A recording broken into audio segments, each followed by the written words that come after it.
Middle East Political Network Director Eric Mandel joins me. Eric, what is Israel's red line, and how close is Iran to it? So nobody really knows exactly where the red line is, but I think that Americans need to understand that Israel cannot allow Iran to have a nuclear weapon. And it gets a lot into semantics because, like President Biden in Israel said, he does not want Iran to acquire a nuclear weapon, or that a military force will be a last resort. What does that mean, being a last resort? What does it mean that they will not have let Iran have a nuclear weapon? Does that mean that everything could be put together except for the last screw turned and America would not think that that is a nuclear device or a weapon? Israel can't wait that long. So is it the amount of uranium? Well, we know we have allowed through the JCPOA Iran to have the ability to enrich to 90% weapons grade.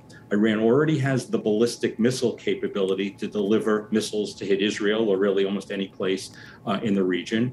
The only thing that they don't have, that there's a consensus about, is that they don't have the ability yet to weaponize. That means to compartmentalize the nuclear material, uranium metal, but they have made major advancements there. So there's a huge possibility of a miscalculation. And when Israel has to strike, and by the way, I hope President Biden, I just returned from Israel, I hope President Biden was able to realize that across the Israeli political spectrum, this is not a right-wing issue or a left-wing issue in Israel.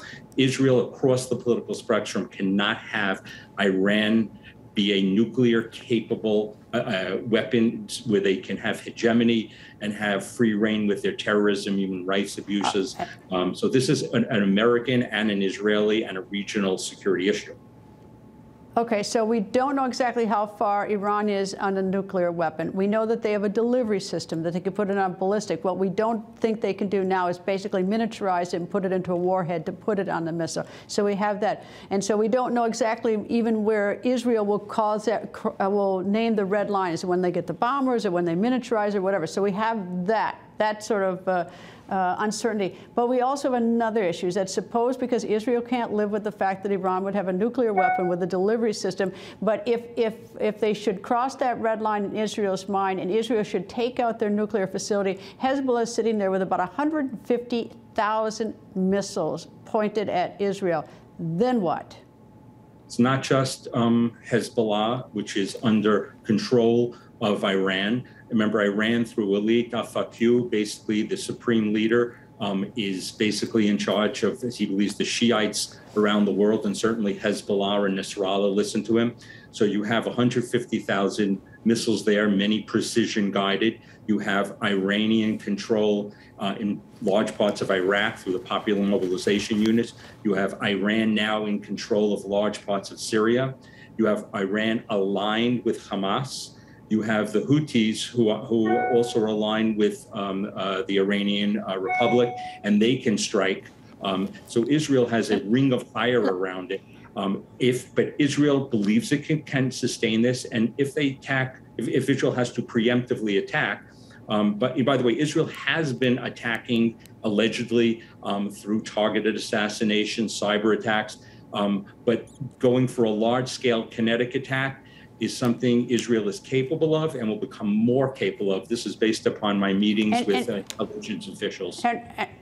We only have a minute left, but also sort of put into the calculus is the fact that now Russia seems to have a shifting alliance in favor with Iran. I don't know what their story is, but that's part of the calculus. But let me turn to the report right before us about Iran having its eyes on high-ranking American officials as to avenge the death of Soleimani. Do you know anything about this intelligence report? I don't have a personal knowledge of that report, but it wouldn't surprise me.